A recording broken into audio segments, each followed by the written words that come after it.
What are you doing? At my stepmother's request, I went to a party with her, who was walking difficulties. A stranger poured champagne over her while I stood aside. Ha, I don't care if you're sitting around at my standing party in luxury just because you said you had poor legs. He was apparently the CEO of the business that was throwing the party. He was Mr. Kennedy, if I remember well. I believe that the CEO of a corporation should never operate in such a manner. How cocky. He laughed wildly, saying, "Well, ordinary people like you probably can't afford expensive champagne, so consider yourself lucky to wear it on your head." He scowled back at me as I glared at him. "Why is that face there? You are only a subcontractor's son. Subcontractors don't exist. Get lost." He even gestured dismissively at me with his shoes. That's when I lost it. I made the decision that I would never be able to forgive Mr. Kennedy for uttering such things and splashing champagne on my mother. "I'll make sure to get you fired first." His journey into hell began with what transpired next. David is my name. I am a 35-year-old single man. Despite my daily job commitments, I always reserve Friday nights for me. My mother and I eat supper together at that time. "Mom, did I keep you waiting?" "Sorry about that." "No, David, I just got here myself." She smiled and looked up at me in front of the restaurant. My mother, Catherine, turned 55 this year.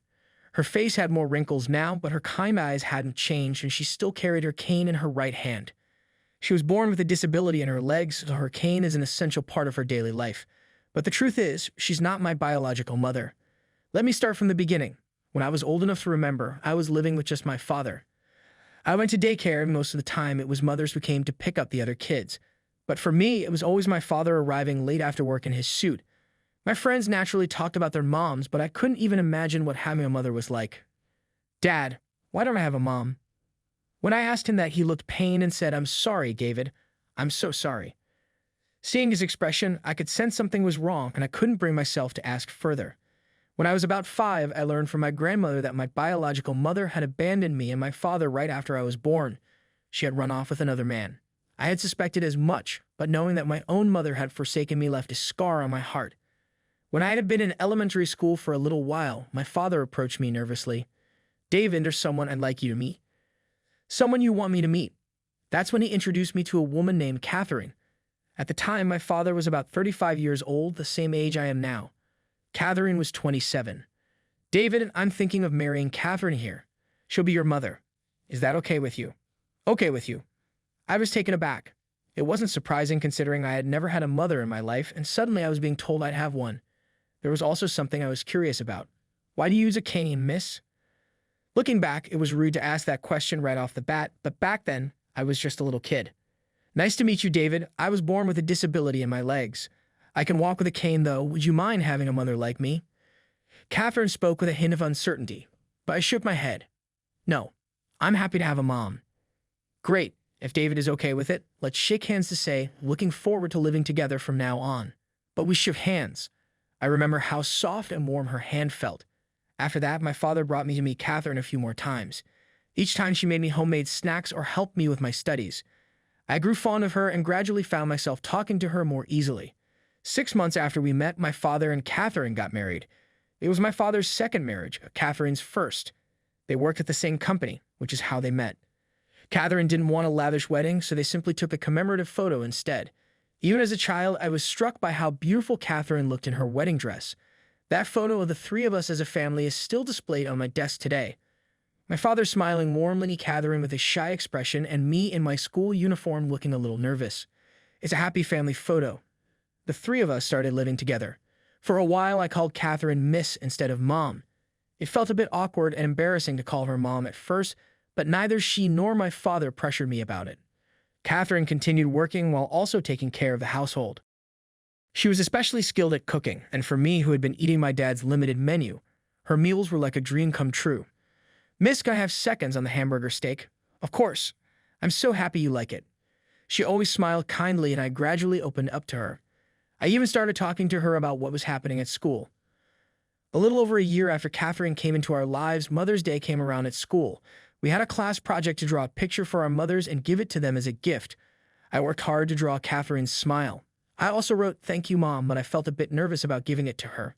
Would she be happy with it? I put the drawing in my backpack and went home. While I hesitated, Catherine noticed something was up. "David, what's wrong? Do you have something you want to tell me?" Here, Mom. Thank you for everything."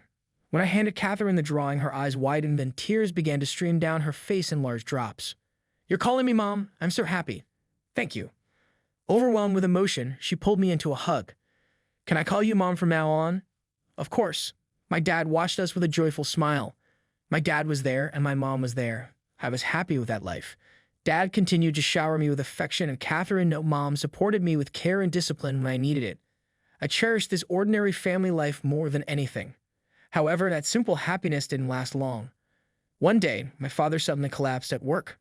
Mom, who worked at the same company, rode with him in the ambulance to the hospital, but he had suffered a heart attack, and by the time they arrived at the hospital, it was too late. "Dad, when I was brought to the hospital, I saw my father lying there with a white cloth covering his face. His hands were cold, and no matter how much I talked to him, he wouldn't wake up. Behind me, Mom was crying uncontrollably. Thus, my father suddenly became someone who would never return. From the time I was born, he protected me and even raised me alone for several years. Losing him left me in a daze. Even during his funeral, everything felt unreal. The only thing I clearly remember is Mom holding my hand tightly the entire time. After the funeral, it was just me, my grandmother on my father's side, and Mom. Grandma liked Mom. I didn't fully understand it at the time, but they seemed to get along well. That boy left was far too soon, but I'm sure he was happy in those last few years with you, Catherine." Hearing this, Mom began to cry again. "As for what comes next, I think I'll take David." "Catherine, you're not his biological mother, and you're still young. You can find your own happiness without burdening yourself. You don't have to push yourself." I looked down. It was true that Mom wasn't my real mother, but if I started living with Grandma, I'd have to change schools. And more than that, I'd be separated from Mom. We'd be strangers again. The thought made my heart ache. Sensing my distress, Mom gently squeezed my hand. "No, Mother. I'll raise David." Both Grandma and I looked at her in surprise. "But Catherine, your legs aren't strong, and you might struggle financially. There may be times when you feel like David is a burden. Are you really sure about this?" "Yes," I decided on the day David called me Mom for the first time. I decided that I would always protect him and be his mother for life. It's true that it might be hard at times, but it's for my precious son. For his sake, I'll give him all the love he deserves, even the love of his father, and raise him to be a fine young man. So could you please trust me with David?" Her words carried an unshakable resolve, tears streaming down her face, and Grandma asked, "Catherine, are you truly okay with this? Will you think of David as your real son?" "Of course, he is my one and only son." I looked up at Mom's face. She turned to me and asked, "David, is that okay? Will you keep living with me?" Tears rolled down my cheeks as I nodded. The warmth of her words, calling me her son, melted the ice that had formed in my heart after losing Dad. "Yeah, I want to stay with you, Mom. I'll help out a lot and be a good boy, so please let me stay with you." "David," as we cried together, Grandma looked at Mom and said, "When you need anything, don't hesitate to tell me. I'll help however I can. Catherine, please take good care of David." And just like that, I continued living with my mother after my father's death. Mom must have been devastated by the loss of my father. She must have felt lonely and unsure of herself. But she never showed those tears in front of me. Instead, she tried to maintain the same warm and enveloping smile as always. Mom decided to keep her job in accounting while raising me on her own. Every morning, she would wake up early to prepare breakfast for me before heading to work. Since I got home earlier than she did, I tried my best to help with the housework to lighten her load. Whenever I helped out, Mom would smile warmly and say, "Oh, David, you did the laundry? That makes me so happy." "Thank you." I wanted to see that smile, so I worked hard to help her. I grew older and eventually became a middle school student. Some kids rebel during adolescence, but I never had such a phase. I never forgot my gratitude toward Mom, and that kept me from ever wanting to rebel. Mom earned a steady salary as a full-time employee, but life was never easy for the two of us. We often went grocery shopping together or grew vegetables and planters to make ends meet. "Mom, thanks for another amazing meal. This beef stew is the best." "Thank you, David. Hearing you say that always keeps me motivated." When the exam season came, I earned a scholarship to the best high school in the region. Mom was overjoyed and proudly said, "You're my wonderful son." After starting high school, I got permission to work a part-time job. I wanted to make life a little easier for Mom. "David, I'm grateful you're working part-time, but remember, your main responsibility is to study. I'd rather you focus on your education and not worry about me." Hearing her concerns, I made sure my grades didn't slip. I managed to maintain the top rank in my grade for 3 years straight. It wasn't easy, of course, but when I thought about the sacrifices Mom had made, it felt manageable. Finally, my senior year arrived. "David, you haven't told me much about your plans after high school. What are you planning to do? One day, Mom asked me this question and I answered, well, I'm thinking of becoming a civil servant after graduation. I'll probably pass the exam, so don't worry. Wait, David, you've never mentioned wanting to be a civil servant before. Is that what you really want? Not exactly. I just want to become independent as soon as possible. Being a civil servant means stable income, and I could help you out more. Mom's eyes widened and then her voice turned sharp. David, sit down right now. Huh? Okay.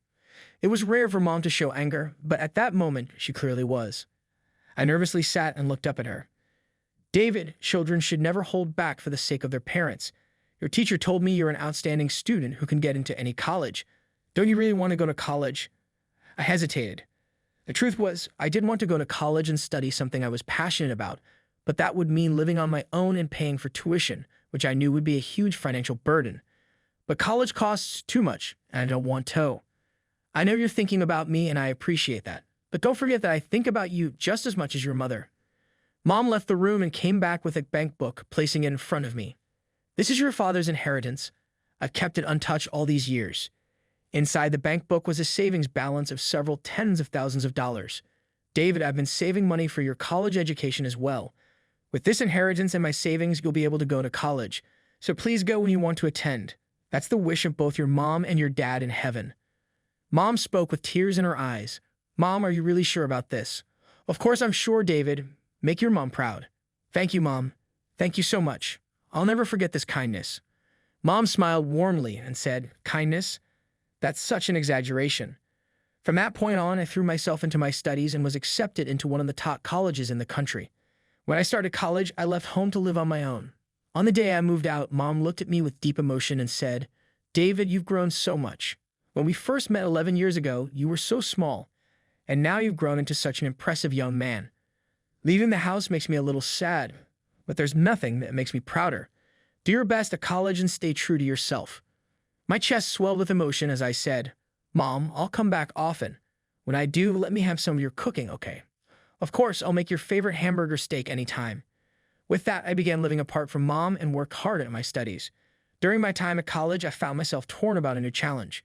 While it would have been safer to aim for a job at a major company or a stable career in public service, I had developed a dream I wanted to pursue.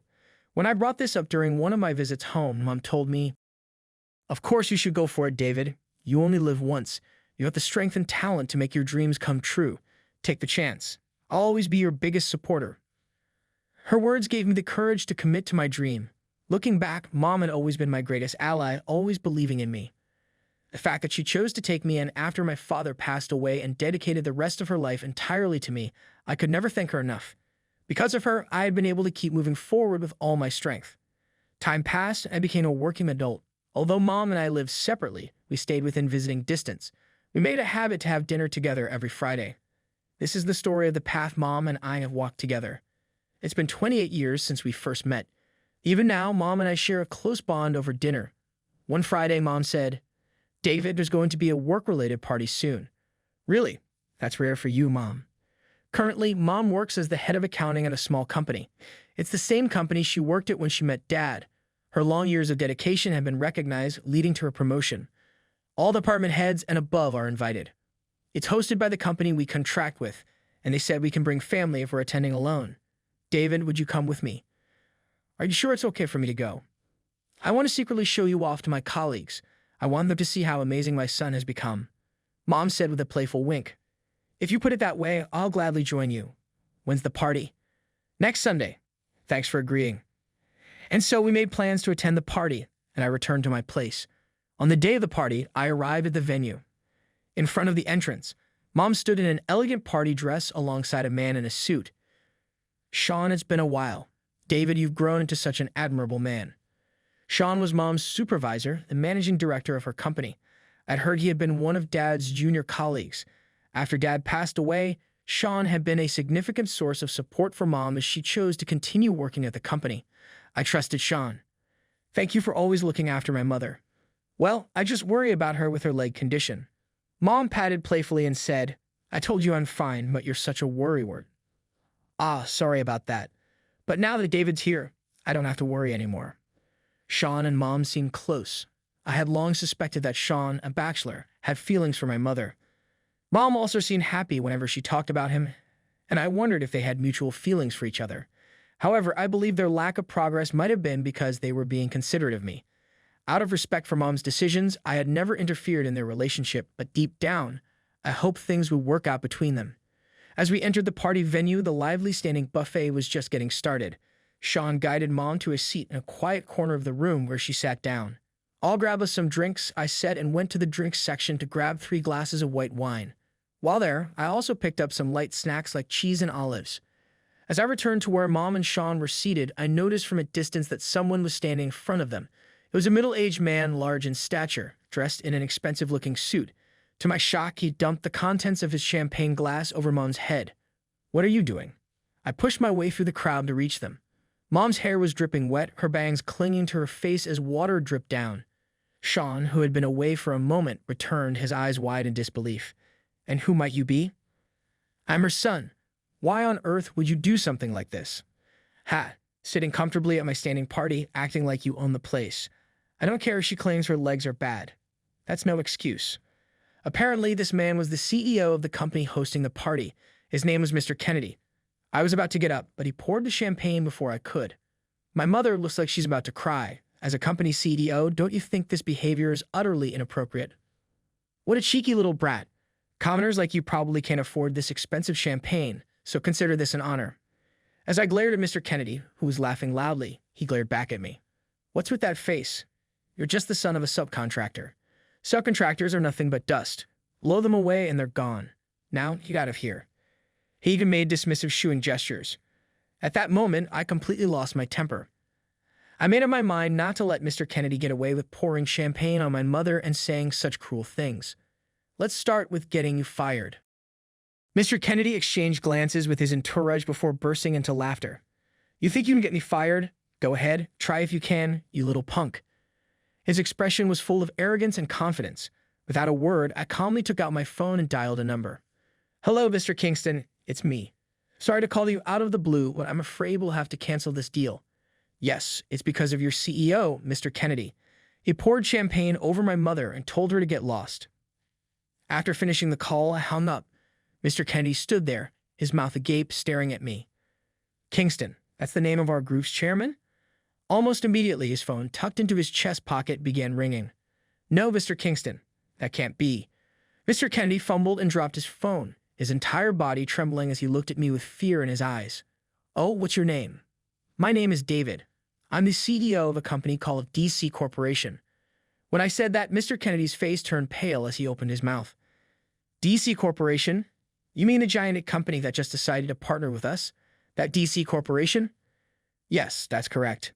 As I replied, the room erupted in murmurs. "Yes, I am currently the CEO of 20 multinational global companies. DC Corporation grew tremendously in the IT sector and recently began selling smartphones and tablets worldwide. The manufacturing for those devices had been entrusted to the company led by Mr. Kennedy, which happened to be the primary contractor for my mother's company. Incidentally, this party was to celebrate the contract between DC Corporation and Mr. Kennedy's company. I actually started my business during my college days.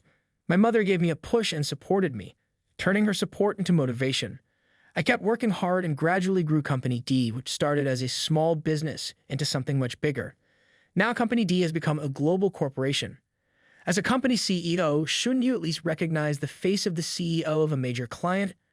I bent down to help wipe my mother's wet clothes as I said this to Mr. Kennedy. "Why would someone like the CEO of DC Corporation be here?" I sighed deeply. "I am only here today to accompany my mother, who works for one of your subcontractors. Incidentally, I approved the deal with your company to ensure the profitability of my mother's company. Her company deals in essential components for smartphones and tablets. That said, this contract now seems to be in jeopardy." As I spoke calmly, Mr. Kennedy visibly trembled. I didn't know. "I deeply apologize for the grave disrespect I showed to your mother. Please forgive me." But I stared coldly at Mr. Kennedy. As you can see, my mother has trouble walking without her cane. She cannot even stand. That's why she found a seat in the corner of the venue, as any reasonable person would. And yet you noticed her and told her she was in the way, didn't you? My mother spoke up then. I explained that I have a disability, but he said, "What kind of company hires someone like you?" "A company that employs a person like this must be terrible." Hearing this made my blood boil. Mr. Kennedy, you have no problem saying such things to someone with a disability. As a corporate CEO, or rather as a human being, your words are despicable. I now realize my decision was not a mistake. Mr. Kennedy stammered, I didn't know. At that moment, Sean, an employee at the subcontractor, spoke up. Our company may be small, but we actively hire and support individuals with disabilities. In fact, Catherine does an excellent job here. Regardless of your position as the primary contractor, as a leader, it's unacceptable for you to speak to an employee that way. It must have taken great courage for Sean to stand up to the primary contractor. His words reassured me. I'm truly sorry. I deeply regret my actions, Mr. Kennedy said, bowing his head. But I spoke with anger etched on my face. Listen carefully. The person you mocked and poured champagne on is my one and only family. After my father passed away, she took me in as her own, even though I wasn't her biological son. She raised me with all of her love and support. She's the one who has always been there for me. My mother, her eyes brimming with tears, whispered, David. I put an arm around her shoulder and glared at Mr. Kennedy. And yet you insulted her. I can never forgive you for that. You will take full responsibility. This deal is canceled. This party was meaningless. The room was silent, and all eyes were on us. Mr. Kennedy's employees and affiliated company CEOs looked pale as they watched. Please don't say that. Please forgive me. If this contract falls through, it will be a devastating blow to our company. I beg you. Mr. Kennedy, with tears streaming down his face, dropped to his knees and then bowed down to me in apology. You should apologize to my mother, I said coldly. Mr. Kennedy turned to my mother and prostrated himself. I sincerely apologize for my disrespect, ma'am. Please, I beg you to convince your son not to terminate the contract. My mother responded firmly to Mr. Kennedy. I, too, am deeply offended by your actions. I have no intention of interfering with my son's decision. That can't be, I said again. Since my mother says the same thing, I have no intention of changing my decision. At that moment, Mr. Kennedy clung to my legs. Please, anything but that. Feeling annoyed, I was about to shake him off when a commanding voice echoed from the entrance of the venue. That's enough, Kennedy. A chill ran through the room. Ah, Mr. Kingston. It was Mr. Kingston, the head of Mr. Kennedy's corporate group, whom I had spoken with on the phone earlier. Mr. Kingston approached us and bowed deeply. I sincerely apologize for the tremendous disrespect that our group's Mr. Kennedy has shown your mother, Mr. Kingston said. Nearly 80 years old, Mr. Kingston carried the authority befitting a leader of a major corporate group. There is no need for you, Mr. Kingston, to apologize on his behalf, I replied. Mr. Kingston shot a sharp glare at Mr. Kennedy. After discussions with the board, who decided to dismiss Mr. Kennedy from his position as CEO. What? Ignoring Mr. Kennedy's shock outburst, Mr. Kingston continued, this man has done nothing but flaunt his authority since becoming CEO, and he's been disliked by many. His dismissal is well-deserved. We cannot ask you to continue the partnership, but I hope you'll accept my sincerest apology. Mr. Kingston bowed his head sincerely as he spoke. I looked at Mr. Kennedy and said, Are you certain about dismissing him? Yes, I promise, Mr. Kingston replied. Mr. Kennedy shouted in desperation, Mr. Kingston, I don't want to be fired. I've worked so hard to reach this position. Silence. Mr. Kingston bellowed. It was my mistake to entrust someone like you with such responsibility. Leave this company immediately. The very words leave that Mr. Kennedy had spat at us earlier were now being hurled at him by Mr. Kingston. Defeated, Mr. Kennedy slumped to the floor in despair. Mr. Kingston, if you can dismiss Mr. Kennedy, we will continue our business relationship. I sincerely look forward to working with you in the future. Your kindness knows no bounds. I cannot thank you enough. Mr. Kingston replied, grasping my hand and bowing repeatedly. Then, turning to Mr. Kennedy, he barked, Now remove this man immediately. At his command, Mr. Kingston's aides dragged a protesting Mr. Kennedy out of the venue. My mother and I merely watched the scene unfold. Afterward, Mr. Kingston reorganized the event and the party resumed. However, since my mother's clothes were drenched, I decided to take her home. As we exited the venue, every attendee bowed to us in respect. I gave Mr. Kingston a nod and left the venue with my mother. See, Mom, that was a rough ordeal. Are you okay? You're not feeling cold, are you? I asked in the car. My mother smiled. I'm fine, David. More than that, thank you for standing up for me. It really warmed my heart. Relieved by her words, I noticed Sean bowing his head toward me. David, I'm sorry. If I hadn't taken my eyes off her, I could have protected your mother better. Don't worry, Sean, you stood up for her even though Mr. Kennedy was your superior. That took real courage. My mother also thanked Sean, but he seemed a little embarrassed, so I decided to tease him a bit. By the way, Sean, what do you think of my mother? What? That's but merely 60. Sean's face turned bright red. David, don't say such things. My mother's face also seems slightly flushed. Well, I'm a busy man, so I've been hoping someone could stay close and take care of her. I smiled. Sean, let me ask you again what you think of my mother. Then Sean spoke clearly. The truth is, I thought of Catherine as someone very special for a long time. But I've seen how hard Catherine worked after losing David's father, raising him with everything she had. I thought if I shared my feelings, it might shock or confuse her. I nodded at his words and turned to my mother. There you have it, Mom.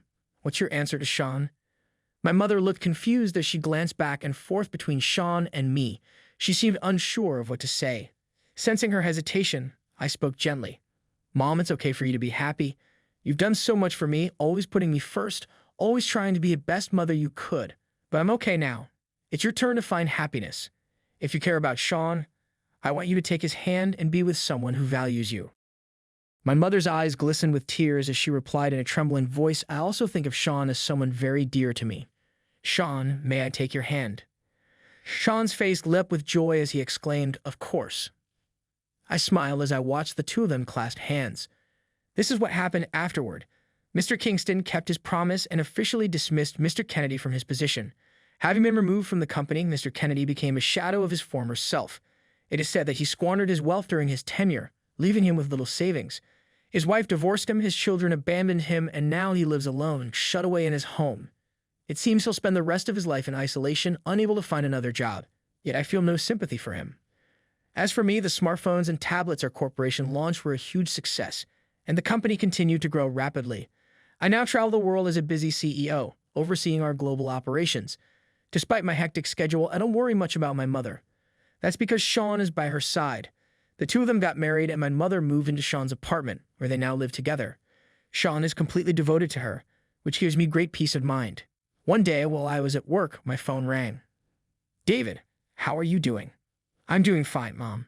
Well, Sean and I are considering taking our honeymoon in the United States. While we are there, I would really want to visit one of your company's offices. Of course, I'll take you to some of my favorite spots while you're here. My mother chuckled joyfully when she heard that. I'll never forget to give thanks to my mother and keep living life to the fullest.